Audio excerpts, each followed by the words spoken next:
juz where we began with Surah Al-Ĥijr, and then we are now in Surah An-Naḥl, and these are the two chapters that are in this juz. And in Surah Al-ख़ijr, Allah subhanahu wa ta'ala, He mentions in a little bit more detail the story of the creation of Adam alayhi salam, and Satan's reaction to that creation. And in this, we know the story that Allah Ta'ala created Adam. He asked, all of creation to prostrate before Adam alayhi salam.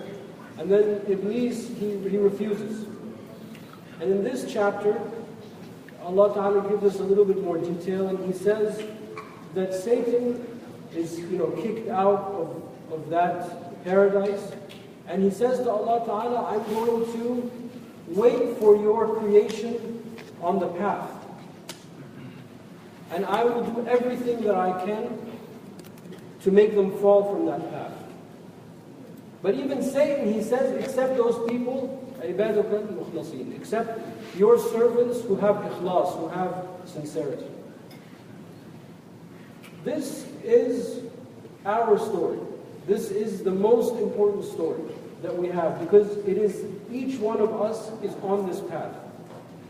And each one of us, we will face this. No matter what we do, no matter how much we like it, we don't like it, this is our challenge.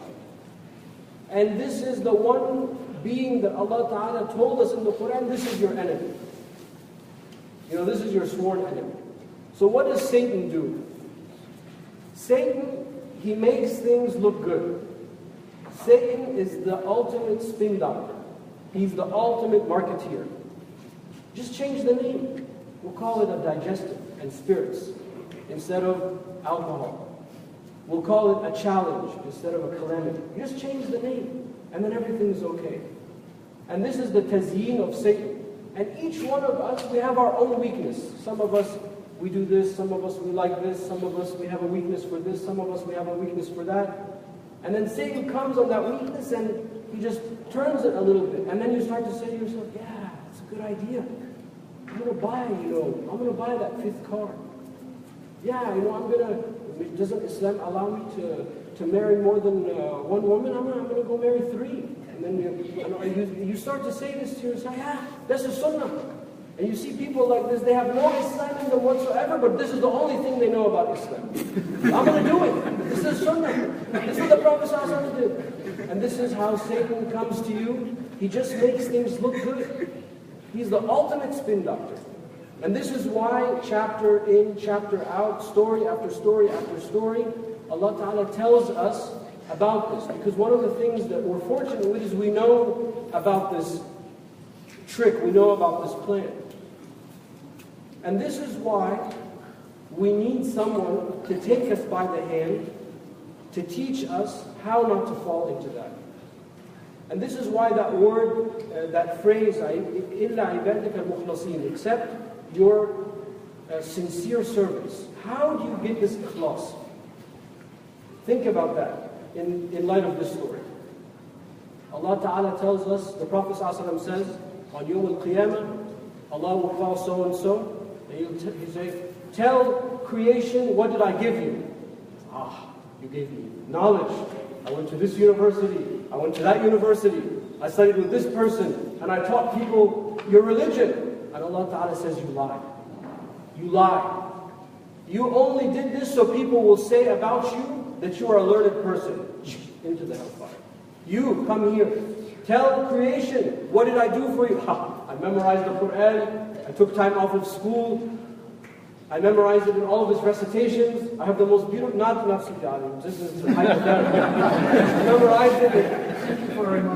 I memorized it in all of these recitations. I have the best voice, I won all the competitions. Allah says, you lie. You only memorized the Quran, so people tell you that you memorized the Quran, into the hellfire. You, come here. Tell people, what did I give you? You gave me wealth. I was smart. I did well.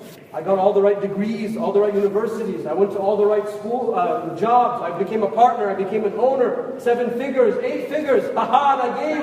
Fi sabilillah. Allah Ta'ala, you lie. You only did this so people will say about you that you are generous. Into the hellfire. In this world, you see the person who has knowledge, the person who memorizes the Quran, the person who gives money to build the mosque. All of us pray side by side. The difference is what's inside the ikhlas, the sincerity. The Prophet ﷺ said, the Khawarij, you will compare your prayer to them and you will feel like you never pray. You compare your fasting to their fasting, you feel like you've never fasted. They read the Quran day and night, but the Quran doesn't penetrate their hearts. How do we get this? Ikhlas. You need the shaykh to tell you right from wrong. You're not going to get this ikhlas just by praying and fasting and reading the Quran, because all of these people in this hadith, all of them did that. How do you become sincere? You need somebody to guide you, so you don't fall into the pitfalls of shaitan. So you know when you're being tricked. You know when somebody is spinning to you, when someone is selling to you, when shaitan got inside on your weakness and told you to do this instead of that.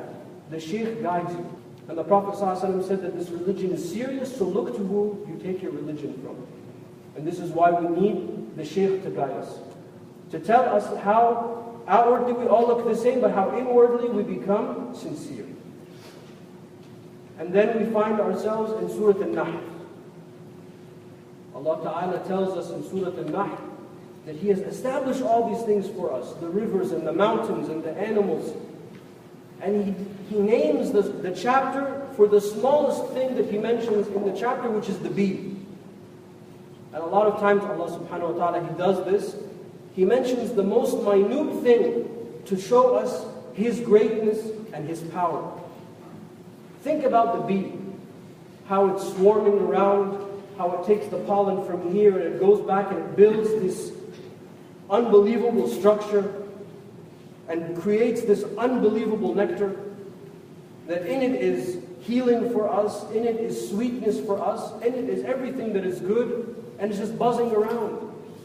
Have you seen the wax of the bee? Have you seen the hive of the bee? And then people say, God doesn't exist. And then people say that all of this is random. And Allah Ta'ala takes the smallest insect that we don't think about at all, except we run away from so we don't get stung. The smallest created thing that He has. In this chapter He mentions, and how Allah Ta'ala guided him to make this home, to produce this nectar, which is for us a healing, which is for us medicine from all ailments, many ailments.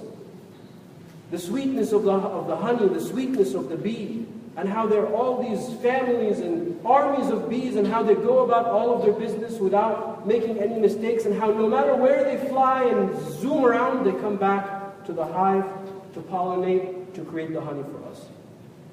Allah Ta'ala gives us this to think about the created world around us. People, they want us to believe that all of this is random. Yet society, every age moves more and more to impose some sort of order on society. Because we can't live without this order.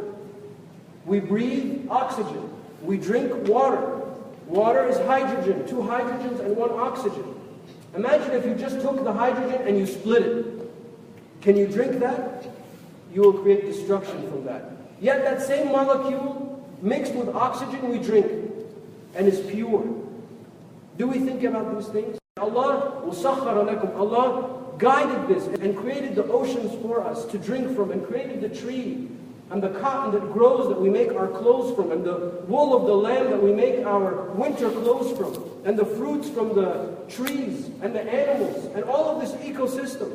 But Allah tells us from the most minute thing, the bee, that we don't think about, to show us His greatness, to show us the order by which He created this humanity.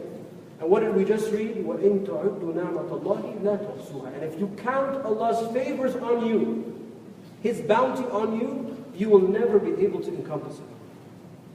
We will never be able to appreciate the blessings that we're in. To breathe, and to have this blood, and to have this oxygen, and to have this mind, to intellect, to think, and to produce, and to build, and to have a community. If we try to count all of these, there's no census that can give you that. You can't enumerate all of the things that Allah Ta'ala has given you. This is one of the themes of this chapter. And Allah does it in this clever way by mentioning the smallest thing. Think about just the smallest thing and then extrapolate about all of these bigger things in your life, all these bigger things around you. And if you count the blessings, you won't be able to enumerate it. So it humbles us, and we say, Alhamdulillah Rabbil Alameen.